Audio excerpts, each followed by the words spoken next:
अप्रैल 1993 में एक शख्स जिसका नाम जॉन डायल था, वो वेस्ट अफ्रीका के अटलांटिक ओशन में सर्फिंग करने के लिए वहां पर पहुंचा था। जॉन यहां पर जब पहुंचा, यहां पर आसपास में कोई भी नहीं था, यानी कि ये अकेला शख्स यहाँ पर अब सर्फिंग करने वाला था। ये यहाँ पर अपनी लैंड रोवर में आया था। ये अपनी लैंड रोवर से उतरता है और सर्फिंग करने के लिए अपना सर्फिंग बोर्ड उठाता है और सीधा ही उस गहरे समुद्र में उतर जाता है। इसके अंदर ये सर्फिंग वगैरह कर रहा था। काफ़ी टाइम से इसको अब समुद्र के अंदर सर्फिंग करते हुए हो चुके थे। काफ़ी देर इसको अंदर घूमते घूमते हो गए थे। अब इसको यहाँ पर बहुत ज़्यादा गर्मी लगने स्टार्ट हो गई, क्योंकि ये वैसे तो अमेरिका का रहने वाला था। वहाँ पर इसको इतनी ज़्यादा गर्मी कभी भी महसूस नहीं हुई, लेकिन जब ये वेस्ट अफ्रीका में पहुँचा तब यहाँ का तापमान वहाँ से बिल्कुल अलग ही था। अब इसे यहाँ पर इतनी ज़्यादा गर्मी लग रही थी कि इसने सोचा कि मैं एक बार और सर्फिंग करके अब किनारे पर चला जाऊँगा, जिसके बाद मैं अब अपने घर पर लौट जाऊँगा। लेकिन ये सोचकर ये समुद्र के अंदर अपने पैर लटकाए हुए वहां पर समुद्र में तैर रहा था। ये छाती तक समुद्र में डूबा हुआ था ताकि इसको गर्मी ना लगे, और वहीं पर ये वेट कर रहा था एक वेव का। ये सोच रहा था कि कोई समुद्र की वेव अब उठेगी और उसके साथ ही ये अपने सर्फिंग बोर्ड पर चढ़ेगा और सीधा ही किनारे की तरफ चल बढ़ेगा।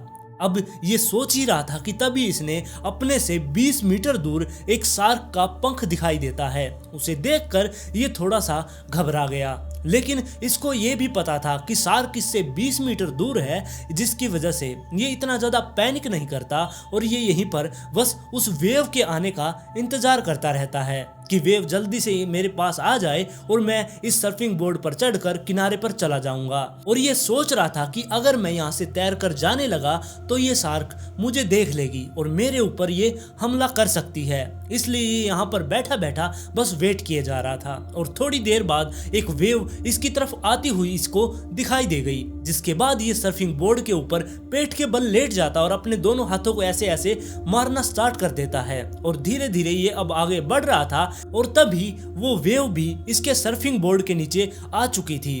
और ना सिर्फ वो वेव इसके सर्फिंग बोर्ड के नीचे आई थी, बल्कि वो शार्क भी अब इसके बिल्कुल पास में आ चुकी थी। अब ये ज्यादा पैनिक ना करते हुए उस सर्फिंग बोर्ड के ऊपर खड़ा हो जाता है और ये सर्फिंग करते हुए अब किनारे की तरफ जा ही रहा था कि पता नहीं अचानक क्या हुआ। इसका जो सर्फिंग बोर्ड था, उसकी जो आगे की नोज थी, वो पानी में डिप हो गई। डिप होते ही उस सर्फिंग बोर्ड ने इसको पानी में उछाल कर फेंक दिया। अब ये पानी में घूमे जा रहा था। जो वेव थी वो इसे घुमाए जा रही थी। इसको कुछ समझ नहीं आ रहा था कि इसके साथ ये क्या हो रहा है, और इसने बड़ी मशक्कत के साथ अपने सर्फिंग बोर्ड को बहुत जोर से पकड़ लिया था। उसे जैसे ही इसने सर्फिंग बोर्ड को पकड़ा, इसके पैर में बहुत ज़्यादा पेन हुआ। इसने उस धुंधले पानी में अपनी गर्दन को नीचे डुबाया और उस पानी में देखने की कोशिश की कि नीचे क्या है। उसने जैसे ही नीचे देखा, वो देखकर बहुत ज़्यादा डर गया था, क्योंकि नीचे उसके पैर को शार्क ने पकड़ लिया था। लेकिन ये इतना ज़्यादा डरने के बावजूद भी ये हिम्मत नहीं हारता। इसने उस शार्क की नाक के ऊपर मुक्के मारने स्टार्ट कर दिए, और जब इसने 8-10 मुक्के उस शार्क की नाक पर मार दिए, जिससे वो शार्क डर कर इसको छोड़ के वहां से थोड़ा दूर भाग जाती है। और मौका पाते ही ये दोबारा से अपना सर्फिंग बोर्ड के ऊपर चढ़ जाता है, और इसके बाद ये दोबारा से अब सर्फिंग बोर्ड पर चढ़कर किनारे की तरफ जाने लगता है कि तभी वो जो शार्क थी इसके बराबर में बिल्कुल प्रकट हो गई और उसने एकदम से इसके ऊपर हमला करना चाहा। उसने इसको धक्का दे दिया, जिसकी वजह से ये सर्फिंग बोर्ड से एक बार फिर दोबारा से समुद्र के अंदर गिर गया। लेकिन जब दोबारा से ये समुद्र के अंदर गिरा, जॉन ने अपने सर्फिंग बोर्ड को बहुत जोर से पकड़ लिया था और उसको एक ढाल की तरह वो इस्तेमाल करने लगा। वो देख रहा था कि शार्क जो उसके ऊपर दूर से हमला करने के लिए उसकी तरफ ही आ रही है, और जैसे ही शार्क ने उसके ऊपर अटैक किया, उसने अपना सर्फिंग बोर्ड आगे ढाल की तरह इस्तेमाल किया, और जो हमला शार्क जॉन के ऊपर करने वाली थी, वो हमला उसने उसके सर्फिंग बोर्ड के ऊपर कर दिया। यानी कि शार्क ने अब जॉन का जो सर्फिंग बोर्ड था उसको आधा काट लिया था, जिसके बाद वो थोड़ा सा पीछे हट जाती है। अब वो आधा सर्फिंग बोर्ड को लिए हुए जॉन दोबारा से उसके ऊपर चढ़ता है और बड़ी मशक्कत से अब किनारे की तरफ बढ़ चलता है। और वो पीछे भी मुड़कर देख रहा था कि शार्क मेरे पीछे तो नहीं आ रही। उसने जब भी पीछे देखा वो शार्क उसी का पीछा कर रही थी, लेकिन जैसे तैसे करके जॉन अब किनारे तक पहुंच चुका था। किनारे पर पहुंचते ही वो बाहर निकलता है समंदर से बाहर निकलकर वो अपने घुटनों के बल चलते हुए अब अपनी गाड़ी की तरफ जाने लगता है। उसके पैर से बहुत गंदी तरह से खून बह रहा था, क्योंकि आप लोग जानते ही हैं शार्क के दांत कितने मजबूत होते हैं और कितने शार्प होते हैं। अब उसकी टांगों से इतना ज्यादा खून बह रहा था। अब वो अपने घुटनों के बल चलते चलते अब अपनी गाड़ी तक पहुंच गया था। उसने अपनी गाड़ी को खोला और उस गाड़ी के अंदर बैठकर अब वो अपने चारों तरफ देखने लगता है और उसका ध्यान गया अपनी साइड वाली सीट पर, जो उसके पास में एक वाइट टी शर्ट रखी थी। उस टी शर्ट को उठाया उसने, उसको फाड़ कर उसके छोटे छोटे टुकड़े बनाकर उसकी पट्टी टाइप में बना लिया था, जिसके बाद वो अपने पैर के ऊपर उसे बांधना शुरू कर देता है ताकि उसका जितना भी ब्लड बाहर निकल रहा है वो रुक जाए। फिर जॉन ने अपनी गाड़ी के चाबी लगाई, गाड़ी को स्टार्ट किया, उसके गियर लगाया और वो वहां से चलने लगा। लेकिन यहाँ पर अब जॉन के सामने एक और बड़ी समस्या थी, क्योंकि जॉन जिस जगह पर अब था यहाँ से लगभग 1 घंटे की दूरी पर जो इंसानी बस्ती है वो वहां से 1 घंटे की दूरी पर थी। अब उसको वहां पर जाने के लिए 1 घंटा लगने वाला था। अब वो सोच रहा था कि मैं 1 घंटे तक जिंदा रह भी पाऊंगा या नहीं, लेकिन फिर भी वो हिम्मत नहीं हारता। गाड़ी को स्टार्ट करके वो वहां से निकल चुका था और रास्ते में जाते जाते उसका इतना ज्यादा ब्लड निकल चुका था जिसकी वजह से उसे अब चक्कर से आने लगे थे। वो डिहाइड्रेटेड हो गया था, उसको अब बहुत ज्यादा प्यास लग चुकी थी। अब वो सोच रहा था कि उसे कहीं से पानी मिल जाए। अब वो अपनी गाड़ी में चारों तरफ देखने लगता है, कहीं उसे पानी तो मिल जाएगा, लेकिन उसे जो अपनी गाड़ी के अंदर बोतल मिली वो भी पहले से ही खाली हो चुकी थी। अब उसके पास कोई भी पानी का जरिया नहीं था और साथ में जॉन की अब आंखें भी बंद होने वाली थी। उसकी बॉडी पूरी की पूरी जवाब देने लगी थी। और 2-3 मिनट चलने के बाद जॉन को सामने बहुत सारे पेड़ दिखाई देते हैं और उन पेड़ों के बीच में एक छोटी सी पानी की धारा बह रही थी। उसे देखकर जॉन बहुत ही ज्यादा खुश हो गया। वो वहां पर अपनी गाड़ी रोकता है और भागता हुआ उस पानी की तरफ जाता है। उस पानी की धारा की तरफ जाकर वो पेट के बल लेटता है और अपना मुंह उस पानी के अंदर डुबोकर वो पानी पीना शुरू कर देता है। और जैसे ही वो पानी पी रहा था उसे बहुत ज्यादा आराम मिला, उसकी प्यास बुझ चुकी थी और तभी उसे अपने राइट लेग में बहुत ज्यादा दर्द महसूस हुआ। अब वो देखना चाहता था कि उसके पैर में ऐसा क्या चुभ गया जिसकी वजह से उसे इतना ज्यादा दर्द हो रहा है। और जैसे ही जॉन ने अपनी गर्दन पीछे की साइड घुमाई वो देखकर दोबारा से हैरान था, क्योंकि उसके पीछे एक जंगली शेर खड़ा था और उसी जंगली शेर ने उसके राइट लेग को पकड़ा हुआ था, जिसे देखकर जॉन बहुत ज्यादा घबरा जाता है। वो सोचने लगता है कि उसके साथ एक ही दिन में ये 2-2 हादसे कैसे हो सकते हैं। लेकिन शेर ने उसके जैसे ही बाइट की थी, बाइट करने के बाद वो थोड़ा पीछे हट जाता है और वो शेर पीछे हटने के बाद उसकी तरफ देखकर अपनी गर्दन को बार बार हिलाए जा रहा था कि जैसे वो दोबारा से उसके ऊपर हमला करने वाला है। लेकिन जॉन अब ऐसा सोच रहा था कि उसे कुछ करना होगा इस शेर से बचने के लिए। अब वो अपने चारों तरफ देखने लगा, उसे वहां पर एक डंडा मिल जाता है। वो जैसे ही उस डंडे को उठाने लगता है कि तभी शेर ने उसकी पसलियों पर हमला कर दिया। उस शेर ने उसकी पसलियों पर अपने दांत गड़ा दिए थे और इससे अब उसे बहुत ज्यादा दर्द हो रहा था। अब जॉन के हाथ में डंडा आ चुका था, जिसकी वजह से वो डंडा उठाकर शेर के ऊपर हमला कर देता है। वो उसके फेस पर 4-5 डंडे मारता है। अब शेर उससे पीछे हट जाता है। शेर पीछे हटते ही जॉन उस डंडे के सहारे वहां पर खड़े होने की कोशिश करता है।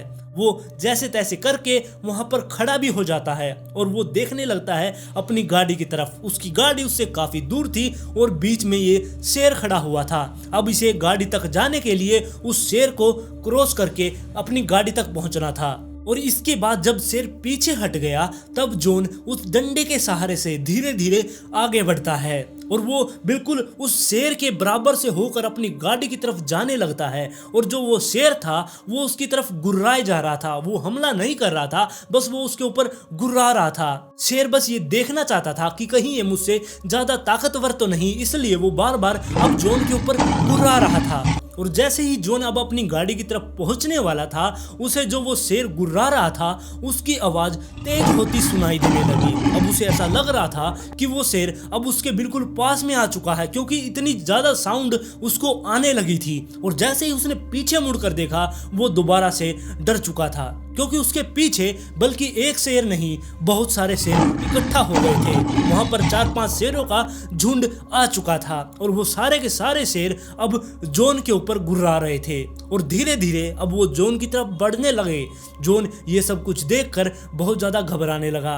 वो धीरे धीरे अपनी गाड़ी की तरफ बढ़ रहा था और शेर भी उसके साथ धीरे धीरे आगे बढ़ रहे थे और शेर उसके पास जाकर उसके ऊपर झपटना शुरू कर देते हैं। जैसे शेर शिकार करने से पहले कई बार अपने शिकार के साथ खेला करता है, वैसे ही शेर अब जॉन के साथ खेल रहे थे। वो कभी उसको पंजा मार रहे थे, कभी वो अपने दांतों से उसके शरीर में दांत गड़ा रहे थे, कभी वो उसके पैर को खींच रहे थे, कभी उसके हाथ को, कभी उसके कमर पर वो अपना पंजा मार रहे थे। और जैसे जैसे वो उसके ऊपर हमला कर रहे थे, जॉन के शरीर से बहुत भयानक तरीके से खून बह रहा था, क्योंकि शेर के पंजों का तो आपको पता ही है, वो एक ब्लेड की तरह काम करते हैं, जिसकी वजह से जॉन अब बहुत ज्यादा डरने लगा था। लेकिन फिर भी वो हिम्मत नहीं हारता और वो कैसे ना कैसे करके अपनी गाड़ी तक पहुंच चुका था। उसने गाड़ी का गेट खोला और जल्दी ही गाड़ी के अंदर बैठकर गाड़ी को लॉक कर दिया।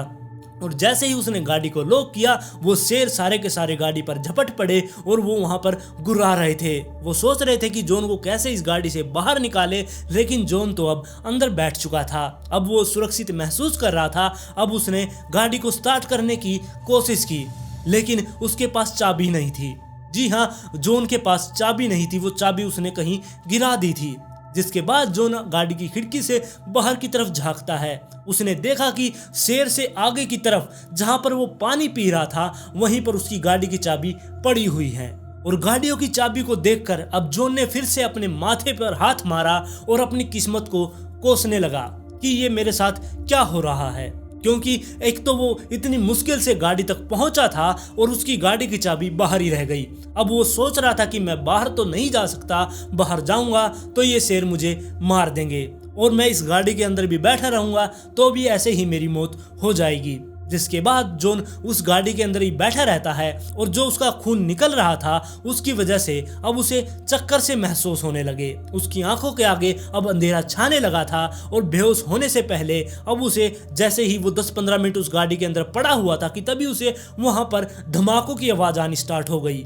जैसे कि कोई बहुत बड़े धमाके हुए, 2-3 धमाके हुए, 1-2 कैमरे की क्लिक की आवाज आई। जिसके बाद जॉन वहां पर बेहोश हो जाता है। जॉन के बेहोश होने से पहले जो उसे धमाकों की आवाज सुनाई दी थी, वो धमाकों की नहीं बल्कि बंदूक की गोली की आवाज थी, क्योंकि वहां पर एक ग्रुप आया था जो कि जंगल सफारी पर निकला था और उन्हें अब जॉन की गाड़ी दिखाई दी थी। जॉन की गाड़ी की तरफ जो चारों तरफ शेर झूमे हुए थे, उसे देखकर उन्होंने अपनी गाड़ी को रोका था और जो उसके अंदर टूरिस्ट बैठे थे वो वहां पर अपना कैमरा निकालकर उन शेरों की फोटो खींचना शुरू कर देते हैं। और जो कैमरे की क्लिक की आवाज थी जॉन ने जो सुनी थी वो उसी की थी। और इसके बाद जो उनका टूरिस्ट गाइड था उसने देखा कि यहाँ पर कुछ गड़बड़ है, जिसके बाद उसने हवा में 2-3 फायर किए और उनकी आवाज सुनकर वो शेर वहां से भाग जाते हैं। जिसके बाद वो टूरिस्ट गाइड अपनी गाड़ी से नीचे उतरता है और जॉन की गाड़ी के पास जाता है। जॉन की गाड़ी के पास जाने के बाद उसने उसके गेट को खोला और अंदर देखा। उसने देखा कि जॉन की हालत बहुत ही ज्यादा बुरी है। जिसके बाद वो जॉन को वहां से निकालकर अपनी गाड़ी में बैठाते हैं और अपनी गाड़ी को लेकर वो सबसे नजदीकी अस्पताल में पहुंच जाते हैं और वहां से उसे और आगे भेज दिया जाता है, जहां पर उसका इलाज किया जाता है। और जब डॉक्टर उसका इलाज कर रहे थे उसके शरीर में लगभग 250 टाके लगाए थे। अब आप समझ सकते हैं कि उसके शरीर को कितनी बुरी तरीके से शेर ने और शार्क ने नोच खाया था, लेकिन फिर भी वो अपनी हिम्मत नहीं हारता और वो सरवाइव कर जाता है। अब जॉन बच चुका था। जॉन अब भी बिल्कुल ठीक ठाक है और उसने अभी भी अपना सर्फिंग बोर्ड संभाल के रखा हुआ है। वो लोगों को वो सर्फिंग बोर्ड दिखाता है कि मेरे ऊपर शार्क ने हमला किया था, शेर ने भी हमला किया था और मैं इससे बच गया था। और आज की स्टोरी में बस इतना ही। आप लोग इस स्टोरी के बारे में अपनी राय मुझे कमेंट में जरूर दें। अगर आप इस चैनल पर पहली बार आए हैं तो चैनल को सब्सक्राइब कर ले, वीडियो पसंद आए तो लाइक एंड शेयर जरूर करें और जल्द ही मिलते हैं ऐसे ही एक और इंटरेस्टिंग केस के साथ।